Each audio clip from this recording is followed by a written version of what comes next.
வணக்கம் மாத்தோடா. இன்று நடந்த சட்டமன்ற கூட்டத்தொடரில் சட்ட ஒழுங்கு சந்தி சிரிக்குதா இல்லையா அப்படின்னு ஒரு விவாதம் பண்ணாங்க. அதுக்கு ஒரு பதில சொன்னானு ஆப்போசிட் டீம். ஒரு பக்கம் பார்த்தோன்னா ஆதவ அர்ஜுனா உருட்டுறாரு, மறுபக்கம் பார்த்தோன்னா நம்மளோட சரத்து பவுடர் சரத்து அவர் ஒரு பக்கம் உருட்டுறாரு, இன்னொரு பக்கம் பார்த்தோன்னா நம்ம சிஎம் சார் விஜய் சார் அப்படி இருக்கிறாரு. அப்ப சட்ட ஒழுங்கு என்னையே ஆச்சு அப்படின்னு நம்ம உதயநிதி வந்து கேட்கிறாப்புல. நம்ம சிஎம் சார் கடைசி வரைக்கும் வாயை திறக்கல. ஆனா இடையில வந்து நம்ம ஆதவர்ஜனை பிடிச்சு சும்மா போலா பொண்ணுகிறாரு. அது மட்டும் இல்லாம பவுடர் சருத்து அவரும் வர உள்ள அவரு பிடிச்சி சும்மா அள்ளியில வச்சு குத்துன்னு குத்துக்கிறாரு. சோ எப்படிலாம் குத்துனாங்க, எப்படிலாம் சம்பவம் பண்ணாங்கன்றதை இந்த வீடியோல பார்க்கலாம். வாங்க வீடியோக்குள்ள போவோம். சட்ட ஒழுங்கு சந்தி சிரிக்குது அப்படின்னு சொல்லி உதயநிதி வந்து தன்னோட பாயிண்ட்ஸ் எல்லாம் வந்து எடுத்து வச்சாரு. நீங்க பதவி ஏற்று 100வது நாள் செலிப்ரேட் பண்றீங்க. அதாவது இந்த 100 நாள்ல பார்த்தோன்னா பல இடத்துல பல கொலைகள் நடந்திருக்கு. அது சின்ன சின்ன குழந்தைகள்லாம் பார்த்தோன்னா பாலியல் பண்ணி கொண்டு இருக்கா. அது மட்டும் இல்லாம தாவைக்க கட்சிக்காரனே பார்த்தோன்னா பெண்கள் மீது பாலியல் தொந்தரவுகள், பாலியல் அத்துமீறலாம் பார்த்தோன்னா நடந்து கேஸ் ஆயிருக்கு. அதையும் தாண்டி இப்ப இந்த 24 மணி நேரத்துல பார்த்தோன்னா 6 கொலைகள். நம்ம வந்து திருவள்ளூர்ல பார்த்தோன்னா கஞ்சா கேங் வந்து போட்டு கொடுத்ததுல அந்த பையனை அடிச்சே கொண்டு இருக்காங்க. அதுக்கப்புறம் பார்த்தோன்னா கோயம்புத்தூர்ல அதே மாதிரிதான் கல்லூரியில ஹாஸ்டல்ல கஞ்சா விற்கிற பசங்க கஞ்சா எவ்வளவு யூஸ் பண்றான்னு போட்டு கொடுத்தல அவன் அடிச்சு கொண்டானுவ. அப்ப நாங்க ஆட்சிக்கு வந்த மாற்றத்தை கொடுத்துருவோம்னு சொன்னீங்களா, என்னடா ஆச்சு அப்படின்னு உதயநிதி சட்ட விஷயம் கேட்டா எவனும் பதில் சொல்ல. அதாவது பார்த்தோன்னா விஜய் அண்ணா அரசியல் படுத்த முடியும் பார்த்தோன்னா நிறைய தற்கொலை அணிகளாம் பார்த்தா வீடியோ போட்டோம். அதாவது இது தமிழ்நாட்டுல ஒரு பெண் பிள்ளை பெத்து வாழ வச்சிட முடியுமா, கட்டி கொடுத்துட முடியுமா, இல்ல வந்து ஒரு பையனை தான் படிக்க வச்சு அவன் ஆளாக்க முடியுமா? ஒரு பக்கம் பார்த்தோன்னா பாரு மதுப்பணம் ஓபன் பண்ணி வச்சிருக்காங்க, கஞ்சா பார்த்தோன்னா தலை விரிச்சு ஆடுது, பெண்களுக்கு பார்த்தோன்னா பாதுகாப்பு இல்லை அப்படின்னு நிறைய தற்கொலை அணிகள் பார்த்தோன்னா விஜய் எனக்கு ஓட்டு போடுங்க சூப்பரான ஒரு மாற்றத்தை கொடுத்துருன்னு ஒப்பாரி வச்ச தற்கொலைங்க இன்னைக்கெல்லாம் எங்க போனான்னு தெரியல. கடந்த 6 நாளா பார்த்தோன்னா அவ்வளவு கொலை நடந்திருக்கா. தற்கொலைகளா எங்கடா இருக்கு எங்க வீட்டுல? ஏன்டா ரூட் மேப் எடுத்து காசு வரலையடா? ஏடா இங்கேயும் வந்து வாய் திறந்து பேசணும்ல. எங்க அண்ணா ஆட்சிக்கு வந்தா எல்லாம் நீட்டு நிமித்துறோம்னு சொன்னீங்களே, என்னடா பண்ணிக்கிறாரு? அப்ப சட்டம் ஒழுங்கு எங்கேயும் அவங்க கண்ட்ரோல் இருக்கு. சிங்கப்பெண் சிறப்பு பணின்னு சொல்லி ஒண்ணு வந்து ஓபன் பண்ணீங்க. அவங்க என்னதான் பண்றாங்கன்னு தெரியல. அதே பெண் காவல்துறைக்கு பார்த்தா தலையில அடிச்ச பார்த்தா சாக நிலைமை வந்து கொண்டு போயிருக்கேன். அதாவது போதை கும்பல், கஞ்சா கும்பல். அப்ப பதவியேற்று 100 நாள் கிட்ட ஆக போது இன்னும் நீங்க வந்து போதை ஒழிப்புக்கான நடவடிக்கை நீங்க எடுக்கலன்னா என்ன புடுங்கிட்டுக்கிறீங்க அப்படின்னு வந்து உதயநிதி வந்து கேட்கிறாரு. இதுக்கு பதில் சொல்றாங்க ஒரு பதில். ஐயோ அதாவது எங்க சிஎம் சார் வந்தா அசம்பிளி எல்லாரும் எழுந்து நிக்கிறோம். ஆனா என்ன ஒரு திமிர் இருந்தா நம்ம உதயநிதி எதிர்கட்சி தலைவர் அவர் மட்டும் ஏன் எழுந்து நிக்க மாட்டாரு? பண்பாடை சொல்லி கொடுங்க அப்படின்றாரு. யார? நம்ம அறநிலைத்துறை அமைச்சர். யார? 2000 கோடி மதிப்புள்ள சொத்தா ஆட்டை போட்டவர் நீங்க சொல்றீங்க மதிப்பு பத்தி. சிஎம் சார் வந்தா மாண்புமிகு சிஎம் தானே சொல்றாங்க, தப்பா எதுவும் சொல்லலையே. சரி, அதையும் தாண்டி உங்க சிஎம் சார் வந்து மரியாதை சிறப்பா வந்து செயல்படுறாரா? அதே அசம்பிளி போயிட்டு எங்க உங்க அப்பனா காணா அப்படின்றதெல்லாம் இதெல்லாம் எந்த லிஸ்ட்ல வருது? இதெல்லாம் மரியாதையா? இதுதான் பண்பாடா?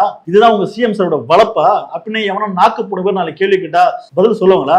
அப்ப கிவ் ரெஸ்பெக்ட். நீ முதல்ல மரியாதை கூடிய அதுக்கப்புறம் மரியாதை உங்க தானா தேடி வருவான் அப்படின்ற ஸ்டைலு தான் பார்த்தோன்னா உடனே இதெல்லாம் மதிக்கிறது கிடையாது. இவெல்லாம் ஒரு ஆளா அப்படின்ற மாதிரி தான் பார்த்தோன்னா உட்காந்துக்கிறாரு. அப்ப கேள்வி கேட்டா பதில் சொல்ல. அதை விட்டுட்டு பார்த்தோன்னா எங்க சிஎம் சாருக்கு நீங்க மரியாதை கொடுக்க மாட்டீங்க, பாவம் அவர் பேசாம உட்காந்துருக்கிறாரு, அவர் மூஞ்ச பாருங்க, அவர் நீங்க மதிக்கலன்ட்டு அவர் வந்து ஃபீல் பண்றாருங்க அப்படின்னு இதெல்லாம் பேசிக்கிறேங்க. சட்டம் ஒழுங்கு என்ன பண்றீங்க? பதவி ஏற்று 100 நாள் ஆகுதே, என்ன பண்றீங்க? கடந்த 6 நாள்ல இவ்வளவு பிரச்சனை நடக்குதே, அதுக்கு பதில் சொல்லிங்கன்னா வக்கு இல்லாம திராணி இல்லாம உங்களோட ஆட்சியில் எப்படி திரும்ப நடந்தது? நான் சொல்லிட்டேன் ஆதவராஜன் வந்து பேசுறாரு. சரி ஓகே, அவங்க ஆட்சியில தப்பா கூட ஆட்சியா மாற்றம்னு சொல்லி உங்க கையில கொடுத்தாங்கல்ல, என்ன பண்றீங்க, என்ன புடுக்கிறீங்கன்னு கேட்கிறாரு அவரு. அதுக்கு என்ன பதில் சொல்ல போறீங்க? சோ அப்ப இந்த மாதிரி சம்பவம் வந்து நம்ம உதயநிதி வந்து ஃபயர் பண்ணிக்கிறாரு. அப்படியே அந்த வீடியோ பார்த்துனே பேசுவோம். உங்களுடைய அமைச்சர் ஐபிஎல் மேட்ச்ல பவுடர் நொறுக்கிட்டு இருந்ததை இன்றைக்கு உலகமே பார்த்துச்சு. பல்வேறு விமர்சனங்கள் வந்துச்சு. குழந்தைக்கு மாத்திரை கொடுத்தேன்னு கதை விட்டாரு. அதற்காக ஏதாவது விசாரணை நடத்திருக்கீங்களா, புகார் எடுத்திருக்கீங்களா, ஏதாவது நடவடிக்கை எடுத்திருக்கீங்களா கேட்க விரும்புகிறேன். அதாவது ஸ்டேடியம்ல இருந்து இந்த மாதிரி நடந்ததுக்கான விளக்கத்தை ஆல்ரெடி அளித்தாச்சு. அதுல அவங்களுக்கு பல்வேறு முரண்பாடுகள் இருக்கலாம், பல்வேறு கருத்துக்கள் இருக்கலாம்.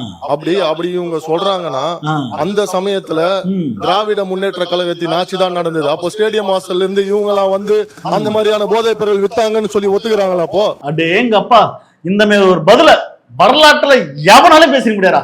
போய் இதெல்லாம் போயிட்டு கல்வெட்டுல வந்து பொறிச்சு வைங்க அப்படின்னு பேர் மக்கள் காரி துப்பாங்க. இல்ல இதெல்லாம் ஒரு பதிலா?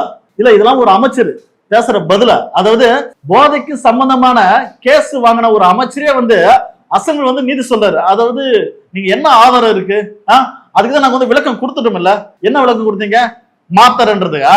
இதெல்லாம் நம்புற மாதிரி இருக்குது எங்களை பார்த்தா? இல்ல எங்களை பார்த்தா இப்படி கேன மாதிரி தெரியுதா? தமிழ்நாட்டு மக்களை பார்த்து எப்படி தெரியுது? சும்மா கேன மாதிரி தெரியுதா? அது ஒரு விளக்குன்ற பேர்ல மாத்திர அதை நாங்க நம்பணும். ஊரே காரி துப்புதியா, அதெல்லாம் பாக்குறீங்களே செய்தி. அதாவது உதயநிதி சிம்பிளா கேட்டாரு, சரத்தை யூஸ் பண்ணது பவுடர் தானே, அதுக்கான நடவடிக்கை என்ன எடுத்தீங்க? போதைப் பொருள் ஒழிப்பு நடவடிக்கை நாங்க வந்து செயல்படுறோம் தீவிரமா ஆராயணும்னு சொல்றீங்க. சொந்த கட்சிக்காரனே பார்த்தனா பவுடர் யூஸ் பண்ணிக்கிறான், அவன் மேல என்ன நடவடிக்கை எடுத்தீங்க அப்படின்னு நாக்கப்படுற மாதிரி ஒரு கேள்வி கேட்டாரு. இதுக்கு அந்த அமைச்சரே வர வச்சு அவரு வாயில ஒரு பதில். அதாவது என்னன்னா, அப்ப உங்களோட ஆட்சி தானே நடந்துட்டு இருந்தது, உங்களோட ஆட்சியில நீங்க வந்து போதைப் பொருள் வித்தீங்களா அப்படின்னு கேக்குறாப்புல. எவன் ஆட்சியில் நடந்தாலும் பார்த்தனா இல்லீகலா பார்த்தா நிறைய இடத்துல சேல் ஆகுது. அப்ப நீ இல்லீகலா வாங்கினியா, இல்லீகலா வாங்கி ஊதனியா, இல்லீகலா வாங்கி வந்து மூக்கல இழுத்தியா அப்படின்ற உண்மை வருதா இல்லையா? அப்ப என்ன சொல்ற, உண்மையா சொல்றேன், டிவி கேக்கு முட்டு கொடுக்குறாரா, ஆனா சவுக்கு சங்கர் இருக்கிறார்ல புரோக்கர் சவுக்கு, அவரே வந்து சொல்லிட்டாரியா. அதுக்கு ஒரு விளக்கம் ஒண்ணு சொன்னீங்களே, மாத்திரண்டு எவனா நம்புவானா?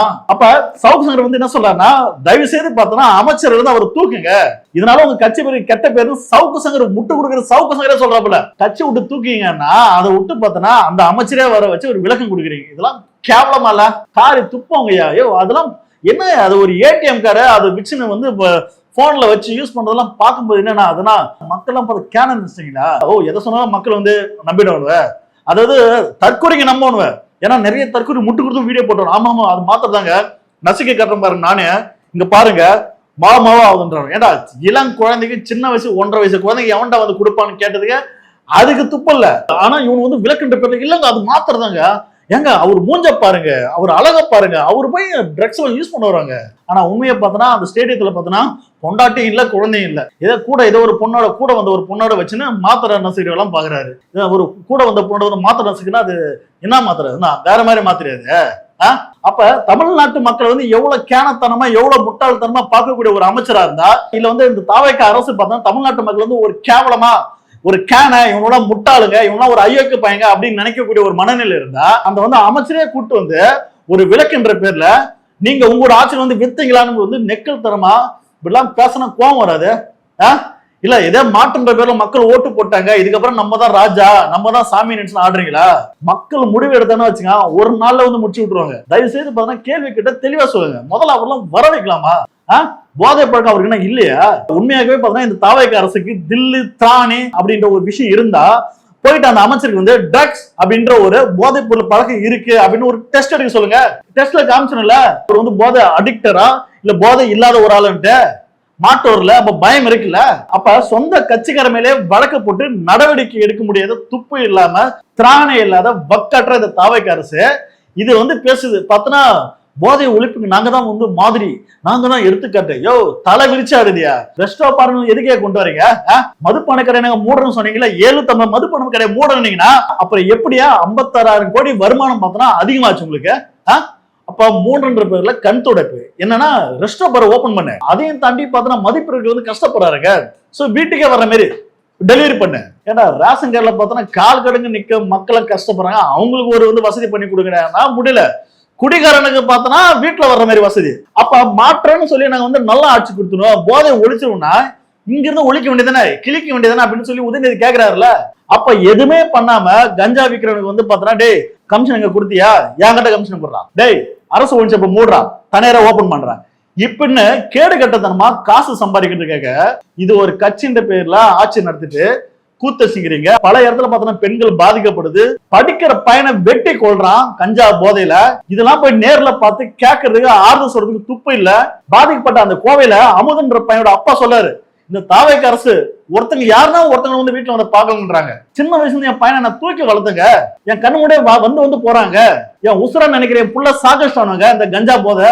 இந்த அரசு சார்ந்த அதிகாரி எவனோ ஒருத்தன் வந்தானா அப்படின்னு அந்த அப்பா அழுகுறாரு, எங்கடா இருக்கீங்க அப்படின்னு பொதுமக்கள் கேட்கறாங்க. இவங்களாம் வாய் திறந்து பேச மாட்டாங்க. ஆனா அதை மீறி நேத்து திருவற்றூர்ல போயிட்டு ஆறுதல் சொல்றது போறாங்க. பையனை வந்து கஞ்சா போதை கும்பல் பார்த்தோன்னா அடிச்சு கொண்டு இருக்கு, அதுக்காக நம்ம ராஜமோகனும் ஆதுவார்ஜனும் பார்த்தோம் ஆறுதல் சொல்ல போறாங்க. அங்க வந்து கேட்ட கேள்வி, பாதிக்கப்பட்ட அப்பா அம்மா வந்து கேக்குறாங்க கேள்வி, என்னங்க சட்டம் ஒழுங்கு, என்னங்க நீ பண்றீங்க, என் பையன் போயிட்டானுங்க, என் பையனை வந்து கொடுப்பீங்களா அப்படின்னு கேக்குறாங்க. பதில் சொல்ல வக்கு இல்ல, திருச்சி ஓடுறாங்க நைட்ல, பின்னாடி வெத்தனை வராங்க மக்கள்.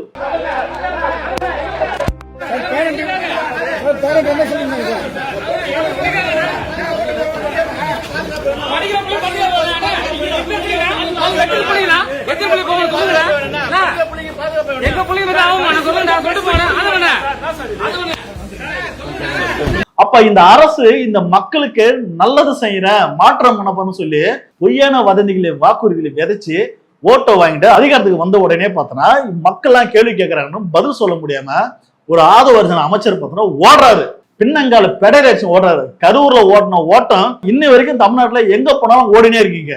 கொஞ்சம் கூட வெக்கம் இல்ல, சூடு சொன்ன இல்ல, நின்னு பதில் சொன்னாதான் என்ன வந்துரு போத என்ன கேட்டா எல்லா பணியும் கொண்டு போயிட்டு இது டிஎம்கே சதி, டிஎம்கே காரணம். கஞ்சா போதை தலைவிரிச்சாடித என்ன காரணம் கேட்டா ஏங்க இது உங்களோட ஆட்சியில வந்து உருவானதுங்க. அதுல நம்ம ஆதவர்ஜன் சொல்றாரு 2022 முன்னாடி பார்த்தோன்னா போதை எங்கேயுமே இல்லைங்க அப்படின்றாரு. எப்படிங்க மனச்சாட்சியிலும் போய் சொல்றீங்க ஆதவர்ஜன் அவர்களே? 2022 முன்னாடி பார்த்தோம் போதை பொருள் இல்லையா? மனசை தொட்டு சொல்லுங்க.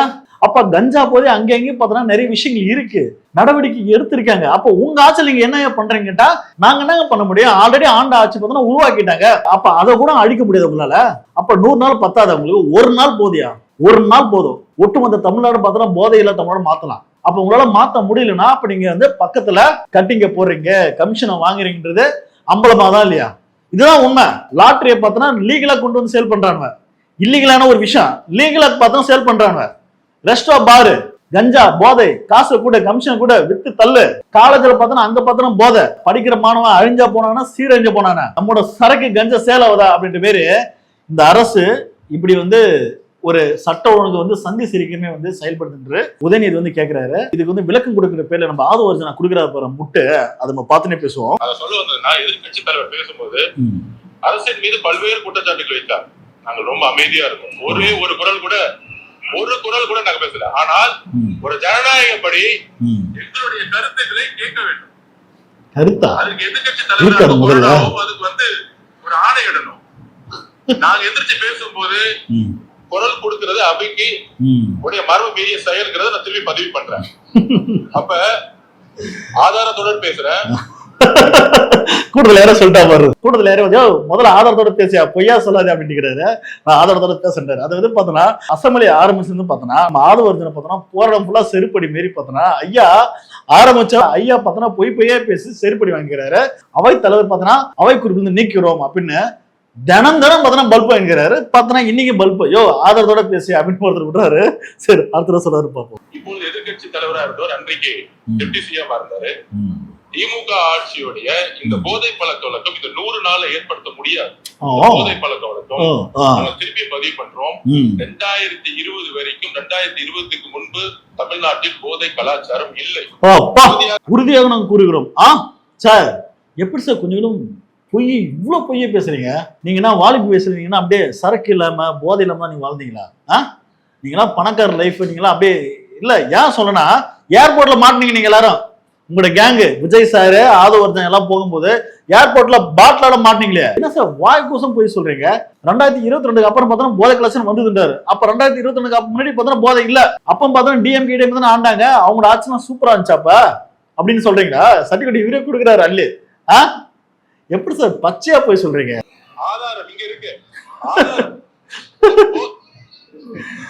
ஆதாரம் எங்கடா ஆதாரம் இங்க இருக்கின்றாரு. அதாவது இந்த கலாச்சாரம் எங்க இருந்து உருவாச்சுன்னா ஆதவர்ஜன் என்ன சொல்லுவாருன்னா இது பெரம்பூர்ல உருவாச்சு சொல்லுவாரு. ஏன்னா ஆதவர்ஜன் அவர்கள் பார்த்தா டிவி கேட்க ஓட்டு கேட்கும்போது பெரம்பூர் தான் கஞ்சா விற்குதுன்றாரு. ஏன் மயிலாப்பூர்லாம் விற்க மாட்டாங்களா? பெரம்பூர் தான் விற்பாங்களா? வடச்சென்னை தான் விற்பாங்களா? அப்ப என்னன்னா பொதுவா பார்த்தோன்னா பெரம்பூர் வடச்சென்னை பார்த்தோன்னா ஒடுக்கப்பட்ட மக்களும் பட்டியலின மக்கள் தான் அதிகமா வாழக்கூடிய மக்கள். சோ இந்த பகுதியில் தான் பார்த்தோன்னா கஞ்சா இருக்கு, போதை இருக்கு. போய் பாருங்க போயிட்டு, அதாவது பெரிய பெரிய ஹோட்டல்ல போய் பாருங்க. அங்கதான் வந்து அமினோ ட்ரக் என்னன்னே பவுடர்லாம் இந்த நம்ம லோகேஷ் கனகராஜா அவர் பண்ற அந்த படம் இருக்குல்ல, அந்த படத்துல யூஸ் பண்ற ட்ரக் எல்லாம் பார்த்தோன்னா இது வரைக்கும் எவனும் கண்ணு கூட பார்த்துக்க மாட்டான். ஆனா முழுக்க யூஸ் பண்ண பார்த்தோன்னா பணக்காரன். இதை கடத்துறது யாரு? நம்ம அதானி அம்பானி. இதுக்கு முட்டு கொடுக்கறது யாரு? நம்ம பிஜேபி. அப்ப பிஜேபியில வர சாயல் கட்சி நீங்களும். அப்ப நீங்களும் பார்த்தோன்னா அதுல வந்து காசு பாக்குறீங்களா? என்ன சார் இது? பச்சை போய் சொல்றீங்க. அதுதான் சொல்லையோ ஆதாரமா பேச யாருன்றாரு ஒருத்தர். சரி பாப்பா அடுத்த சொல்றாரு. பேச விட சொல்லுங்க மதம். ஆமா கிழிச்சிருவீங்க பேசலாம். பேச சொல்ல விடுங்க. அமைதியா இருக்கணும். உண்மையற்றவர்கள் தான் சவுண்ட் கொடுப்பாங்க. உண்மை இல்லன்னா பயம் வந்து எந்திரிச்சு கத்த ஆரம்பிச்சிருவாங்க. உங்களோட சவுண்ட் தான் சார் ரொம்ப ஜாஸ்தியா இருக்கு. உண்மை இருக்கு. ஒரு போதை கலாச்சாரம் தமிழ்நாட்டில் அதிகமா உருவாச்சுன்னா எங்க முதல்ல பிரச்சனை வரும்னா குழந்தைகள் மீது பாலியல் வன்கொடுமை உருவாக்கப்படும். பெரிய கண்டுபிடிப்பா அப்பா இதனால வரைக்கும் எவனும் கண்டுபிடிக்காத ஒண்ணு பார்த்தனா ஆதவ சொல்ல ஒரு போதை கலாச்சாரம் உருவாச்சுன்னா எங்க வன்முறை உருவாகும்னா பெண்கள் மீது பாலியல்லாம் உருவாகும். இல்ல இதெல்லாம் ஒரு கண்டுபிடிப்பா இப்பதான் இது கண்டுபிடிச்சிக்கிறீங்களா? ஆட்சிக்கு வந்து 100வது நாள்ல தான் பார்த்தனா வன்முறை எங்க உருவாதுன்னா பெண்கள் மீது பாலியல் தான் உருவாதுன்னு இப்பதான் நீங்க வந்து கண்டுபிடிச்சிக்கிறீங்க. எங்க படம் எவ்வளவு படம் இதை பேஸ் பண்ணா படமே வருது, இது கூட தெரியாதா? இல்ல இதை சொல்றதுக்கு ஒரு அமைச்சர் நீங்க வந்து அசம்பிளில வந்து நேரத்தை வந்து மக்கள் பிரச்சனை பேசுவீங்களா சட்ட ஒழுங்கு பத்தி பேசுவீங்களான்னு பார்த்தா இதை கண்டுபிடிச்சிங்க இவ்வளவு நாளா. அதாவது சந்தான காமெடி வரும், ஜப்பான்காரன் எதை கண்டுபிடிக்கிறான் நான் எதை வந்து கண்டுபிடிச்சிருக்க மாரி ஆதவ சார் இதுதான் கண்டுபிடிச்சிங்களா? சரி அடுத்த சொல்றாரு பாப்பா. போதை கலாச்சாரம் வந்து உருவாகும் பொழுது குழந்தைகள் மீது பாலியல் வன்கொடுமை அதிகமாகும். கேட்டுங்க நெருக்கம் 2020 தமிழ்நாடுடைய காவல்துறை அறிக்கை சொல்றாங்க. 2020ல 4338 கேஸ் போஸ்கோ வழக்கு, 2021 6064 கிட்டத்தட்ட 2000 கேஸ் இன்க்ரீஸ் ஆகுது. 2022 6580 கேஸ், 2023 6968 கேஸ், 2023 2024 குறிப்பாக நோட் பண்ணிக்குவாங்க மாண்பு தெரிவித்தவர்களே 6968 10,046 40% போக்சோ வழக்கு அதிகமாயிருக்கு. 10,000க்கு அதிகமானப்பா சூப்பர் கண்டுபிடிச்சு. அப்ப இந்த ஆதாரம் எங்க இருந்து எடுத்தாருன்னா அவருக்கே தெரியல. அப்ப 2022 23 24 25 எல்லாம் பார்த்தா கம்மியா தான் இருந்திருக்கு. அப்ப டிவிகே கட்சி எப்ப உருவாச்சோ அன்னில இருந்து போதை கலாச்சாரம் அதிகமாச்சுன்னு சொல்ல முடியுமா?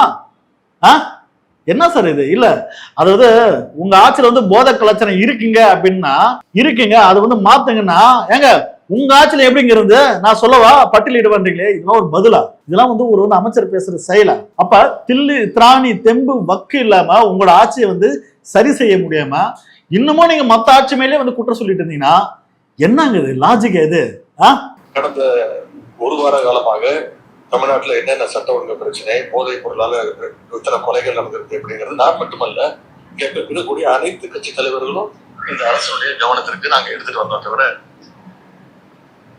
அதுக்கு நீங்க இது வரைக்கும் எந்த அமைச்சரும் அதுக்கு சரியான பதில் சொல்லவே இல்லை.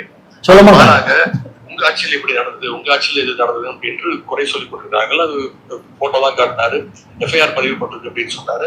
இது வந்து என்ன தெரியுதுன்னா எங்களுடைய ஆட்சியில நாங்க நடவடிக்கை எடுத்திருக்கிறோம், நடவடிக்கை எடுக்கப்பட்டிருக்க கூட ஆட்சியில. நாங்க கேட்கறது ஏன் உங்க ஆட்சி நடவடிக்கை எடுக்க மாட்டேங்கிறீங்க அப்படிங்கறத நான் கேட்கிறோம். Super super. அதாவது செருப்படி வந்து கொடுத்துருக்காரு. அதாவது பார்த்தீங்கன்னா அது வச்சு என்ன சொல்றாருன்னா ஒரு போட்டோ காட்டாரு. பார்த்தா டிஎம்கே குடிப்பட்ட ஒரு ஆள் ஒரு வந்து பெண் பிள்ளை மீது பாலியல் வன்புணர்வு செய்த ஒரு ஆள் அப்படின்னு கொடி காட்டாரு.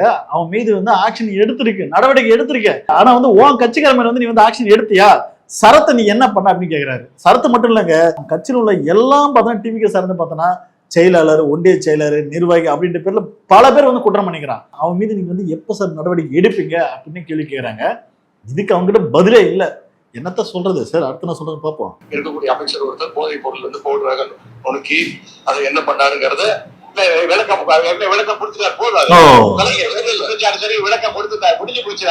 சபாநாயகர் என்ன சொல்றாருன்னா அதுக்கு வந்து விளக்கம் கொடுத்தாச்சு, அது வந்து முடிஞ்சு போயிடுச்சு. சபாநாயகர் சார் என்ன சார் அது விளக்கம்? அதை மாத்தன்னு சொல்றது வந்து விளக்கமா? சபாநாயகர் சார் என்ன சார் நீங்களும் இப்படி முட்டு கொடுப்பீங்களா? அனில் நீங்க தற்கொலை தான் முட்டு கொடுக்குறான்னு பார்த்தா சபாநாயகரும் பார்த்தோன்னா முட்டு கொடுக்குறாரு. அதாவது பார்த்தோன்னா சமீப காலமா நடந்த அசம்பிளியில் பார்த்தோன்னா நம்ம சபாநாயகர் கொடுக்குற முட்டு ஐயோ அப்படி ஒரு முட்டாது அப்படிங்கிறதா இருக்கு. சரி அடுத்த சொல்றாரு பாப்பா. கடந்த 5 ஆண்டுகளாக போதைப் பொருட்களை ஒழிக்க நாங்கள் எங்களுடைய தலைவர், எங்களுடைய முதலமைச்சர் சரியான நடவடிக்கை எடுக்கவில்லை என்ற ஒரு கருத்து இங்கு வைக்கப்படுகிறது. அது தொடர்பாக சில கருத்துக்களை நான் கூட விரும்புகின்றேன். ஆட்சிக்கு வந்த ஒரே ஆண்டுல எங்களுடைய தலைவர் அவர்கள் போதைப் பொருள் இல்லா தமிழ்நாடு என்ற இலக்கோடு மதுவிலக்கு அமலாக்கத்துறையையும் நார்காட்டிக்ஸ் இன்டெலிஜென்ஸ் பியூரோ சிஐடி என்ற இரு பிரிவுகளை ஒன்றிணைச்சு இபிசிஐடி என்ற புதிய பிரிவை உருவாக்கினவர் எங்களுடைய தலைவர் திரு முத்துவேல் கருணாநிதி ஸ்டாலின், அன்றைய முதலமைச்சர் அவர்கள். அவர் அன்றைக்கு அப்படி செயல்பட்டதால் தான் கடந்த 5 ஆண்டு கால திராவிட மாடல் ஆட்சியில இதுவரை இல்லாத அளவுக்கு ஒரு விழிப்புணர்வை ஏற்படுத்தி போதைப் பொருட்களை தொடர்ந்து எங்களுடைய அரசு பறிமுதல் செஞ்சது. இது தொடர்பான புள்ளி விவரங்கள் தேவைப்பட்டாலோ அவர்கிட்ட இருக்கு, அவர்கிட்ட இருக்கு. கூடுதல் தகவல் தேவைப்பட்டாலோ அதை நாம எங்கேயும் போய் தேட வேண்டிய அவசியம் இல்லை. இந்த ஆட்சியில இன்றைக்கு சென்னை மாநகர கமிஷனரா நியமிக்கப்பட்டுள்ள திரு அமல்ராஜ் ஐபிஎஸ் அவர்கள் கிட்ட இந்த அரசு கேட்டுச்சுன்னா அவரே இந்த தகவல்களை தெளிவா எடுத்து கொடுத்துருவார். ஏன்னா அவர் தான் இன்னைக்கு கமிஷனர் இருக்கிறாரு. இந்த சிஐடி பிரிவை தலைமையேற்று நடத்தியவரும் அவர்தான். அவர்கிட்ட கேட்டா கரெக்டா சொல்வாரு, எத்தனை டன் கஞ்சாவை பறிமுதல் பண்றோம், எத்தனை பேரை நாங்கள் கைது செஞ்சிருக்கிறோம், சிறப்பு புகார் எண்கள் எத்தனை அறிவிச்சோம், விழிப்புணர்வு நிகழ்ச்சிகள் எல்லா டேட்டாவும் அவர்கிட்ட இருக்கு.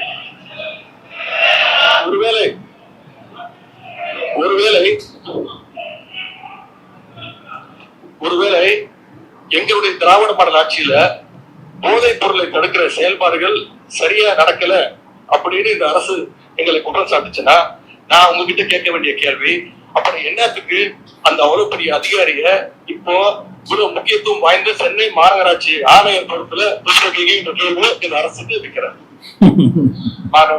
என்னத்துக்கு அமைச்சர் நீங்க இது குற்றச்சாட்டு அல்ல, குற்றச்சாட்டு இல்லையா? அதாவது எங்களுடைய நோக்கம் ஒருவரை ஒருவர் குற்றச்சாட்டு அல்ல. அப்புறம் குற்றச்சாட்டு வைக்கிறீங்க. போதை பழக்க வழக்கம் தமிழ்நாடு முழுவதும் அதிகமானதுதான். எங்களுடைய பிரச்சாரத்திலேயே ஒவ்வொருத்தருக்கும் சொல்லும் பொழுது எங்களுடைய முதலமைச்சருக்கு நாங்களும் சொல்வது, பெண்கள் சொல்லியது, இந்த கஞ்சா பழக்கமும் ட்ரக்ஸ் பழக்கமும் அதிகமா இருக்குது, நீங்க ஆட்சிக்கு வந்தா ஒழிச்சிடுங்கன்னு எங்களுடைய கையை பிடிச்சி சொன்னது பெண்கள். அதில் நாங்கள் உறுதியாக இருக்கிறோங்கிறத நாங்க மதிப்பு படையலாம். அதில் நீங்க உறுதியாக இருக்கிறீங்க. அப்படியா சார்? அப்புறம் ஏன் சார் சரத்தை வந்து தூக்கல கட்சி விட்டு? கட்சியில பல பேர் பண்ணியிருக்காங்க சார், ஏன் சார் தூக்கல? எல்லாம் என்னோட மாமா மச்சான் சொந்தக்காரன், எப்படிங்க தூக்க முடியும்? அப்ப எப்படி சார் வாய் கூசாம சொல்றீங்க நாங்க அதுல வந்து உறுதியாக இருக்கிறோம்? அதுல ஒரே ஒரு கேள்வி, மாண்புமிகு எதிர்கட்சி தலைவருக்கு நான் என்ன முடிக்கல, நான் முடிச்சிருக்கேன். அவர் கேட்ட ஒரு கேள்விக்கு அவர் சொன்னாரு, ஆன்டி ட்ரக்ஸுக்கு எதிராக நாங்க வந்து தனியா வந்து நடவடிக்கை எடுத்தோன்னே எங்களுடைய ஆட்சியில் anti drugs anti narcotic task போர்ஸுக்காக ரூபாய் 264.14 கோடி ஒதுக்கப்பட்டிருக்கு. உங்களுடைய முன்னாள் முதலமைச்சர் துணை முதலமைச்சர் இந்த போர்ஸுக்காக எத்தனை கோடி ரூபாய் நீங்க ஒதுக்கி இதுக்கான பணிகளை நீங்க மேற்கொண்டிருக்கிறது? அதாவது இந்த ஜோக்கர்னு ஒரு படம் வருது தெரியுமா? அதாவது இவங்களை சம்பாதிக்கிறது, இவனுக்கு கொள்ளடிக்கிறது பார்த்தோன்னா புதுசா இது ஒரு திட்டம் கொண்டு வரணும். அதாவது இருக்கிற காவல்துறையை வச்சு இருக்கிற பிரச்சனையை சால்வ் பண்ண வக்கு இல்லாம ஒரு புது திட்டம், ஒரு புதிய படை உருவாக்குறோம் அப்படின்ற பேர்ல காசை ஒதுக்கி நிதியை ஒதுக்கி எவன் விட்டு போனா, ஊரா விட்டு போனா, மக்கள் விட்டு போனா, அழிஞ்சா என்ன, நாசமா போனா அப்படின்ற மாதிரி தான் நம்ம ஆதவர்ஜன் வந்து இல்ல இருக்கிற காவல் படையை போயிட்டு வேலை செய்யாதா? எதுக்கு இவ்வளவு காசு வந்து ஒதுக்குறீங்க? ஏங்க கஞ்சா விற்கிற எவன் சேல் பண்றான்னு காவல்துறைக்கு எல்லாரும் அத்து விடுங்க, பிடிச்சு போறானா பிடிச்சு போட போறாங்க.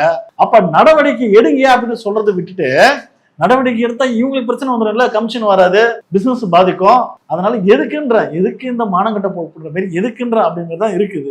போதைப் பொருள் ஒழிப்பு மற்றும் சட்டவிரோத கடத்தல் தடுப்பு பணியை சிறப்பா மேற்கொள்ளும் காவலர்களுக்கு 2 நாட்களுக்கு முன்பு நம்முடைய முதலமைச்சர் அவர்கள் விருதுலாம் வழங்கியிருக்கிறார்.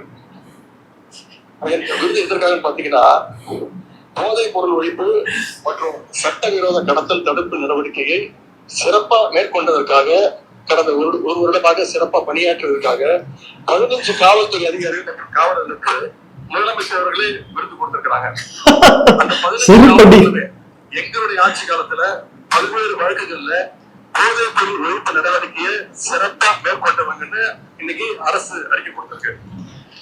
விருது பெற்ற அந்த 15 காவலர்களும் எத்தனை கிலோ போதைப் பொருட்களை பறிமுதல் பண்ணாங்க, எத்தனை குற்றவாளிகளை கண்டுபிடிச்சிருக்கிறாங்க, பிடிச்சாங்க, எவ்வளவு நாட்களுக்கு அவங்களுக்கு எல்லாம் தண்டனை வாங்கி கொடுத்திருக்கிறாங்க, இந்த விவரங்களை எல்லாம் அரசு வெளியிட்ட செய்தி குறிப்பிட தெளிவா செஞ்சு சொல்லியிருக்கிறீங்க.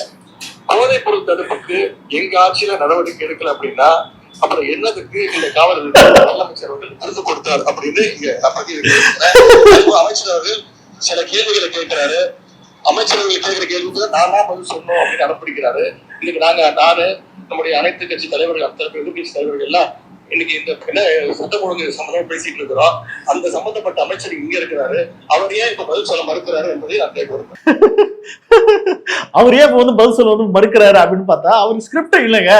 யாரு சட்ட ஒழுங்கு கண்ட்ரோல் வச்சுக்கிற யாரு? நம்ம CM sir, Joseph Vijay sir. ஏன் சார் வாய் தம்பி பேச மாட்டேங்கிற நாக்கப்படும் மாதிரி கேட்கிறாரு. ஆனா உதயநிதி பார்த்தனா உண்மையே பார்த்தனா இன்னாத்துக்கு என்ன மைத்துக்கு அப்படின்ற மாதிரி தான் பேசுறாரு. இன்னாத்துக்கு நீங்க அவார்டு கொடுத்தீங்க, இன்னாத்துக்கு நீங்க வந்து விருது கொடுத்தீங்க. அதாவது 15 காவலர்கள் வந்து சிறப்பா செயல்பட்டாங்கன்ட்டு எதுக்காக நீங்க வந்து அவார்டு கொடுத்தீங்க? எதுக்கு சார் கொடுத்தீங்க? அப்போ வந்து போதைப் பொருள் வந்து கேங் வந்து சிறப்பா வந்து கையாண்டு அரெஸ்ட் பண்ணிக்கிறாங்க, பிடிச்சி உள்ள போட்டிருக்காங்க, கேஸ் ஃபைல் பண்ணிக்கிறாங்க. சிறப்பா செயல்படுதல் தான் நீங்க வந்து பார்த்தனா அவர் கூட்டு வச்சு விருது கொடுத்துறீங்க. அப்ப என்ன இதுக்கு, அப்ப என்ன மைத்துக்கு நீங்க வந்து அவார்டு கொடுத்தீங்க மாதிரி தான் பொழிச்சுன்னு, அதாவது செருப்பு எடுத்து சும்மா சாணியில முக்கி வாயில கவ கொடுத்து சும்மா பொழிச்சு அடிச்ச மாதிரி இருக்குது.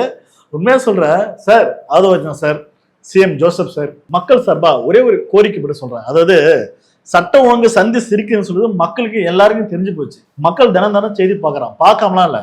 அப்ப என்ன பிரச்சனையோ அதுக்கான நடவடிக்கை தயவு செய்து கொஞ்ச நச்சம் நீங்க களத்துல வேலை செய்யறீங்களோ இல்லையா, அட்லீஸ்ட் சொல்லுங்க, உங்க அதிகாரி சொல்லி நடவடிக்கை எடுக்க சொல்லுங்க. நீங்க வந்து ரீல்ஸ் முகத்துல ஜாலியா டிராமா போட்டீங்கன்னா எந்த அதிகாரம் வேலை செய்ய மாட்டான். அப்ப நடவடிக்கை எடுக்கிறதுக்கான ஏற்பாடுகள் வேலைகள் நீங்க களத்துல இருந்தா மட்டும் தான் செய்ய முடியும். செய்யறதை விட்டுட்டு சட்ட ஒழுங்கு கண்ட்ரோல் கொண்டு வரதை விட்டுட்டு அந்த ஆட்சி பண்ணிடுச்சு, இந்த ஆட்சி மேல தப்பு, இந்த ஆட்சி மேல தப்பு, எதுக்கு உங்களுக்கு பதவின்ற தயவு செய்து பதவி என்ன கொடுத்துட்டு போங்க. பதவி எவனுக்கு தெரியுமோ, எவனுக்கு அந்த விஷயம் தெரியுமோ அவனாச்சும் சிறப்பா செயல்படுவான். ஸ்கிரிப்ட் கூட பார்த்தோன்னா எவனா எழுதி கொடுத்ததான் சிஎம் சார் பேசுறாரு. அப்ப ஸ்கிரிப்ட் எவன் எழுதுறான் தெரியுமா, அவனை நினைச்சு பேச சொல்லுங்க. எதுக்கு சிஎம் சார் பேசணும்? அப்ப ஒரு பிரச்சனை நடக்குதுன்னா இன்னைக்கு நீங்க தான் சிஎம், ஆட்சியே உங்களுடைய கையில தான் இருக்கு. நீங்க சரியா செயல்படாம, நீங்க வக்கற்று தெம்பு இல்லாம திராணி இல்லாம லாக்கி இல்லாத ஒரு அரசா செயல்பட்டுக்கிட்டு இன்னமும் பழைய ஆட்சி மேல குற்றம் சொல்லிக்கிட்டு இருக்கிறது மக்கள் பார்க்கும்போது உண்மையே காரி துப்பாங்க. இப்படி ஒரு கேவலமான ஒரு ஆட்சியை பார்த்ததே இல்லடா வரலாறுல அப்படின்னு மாரி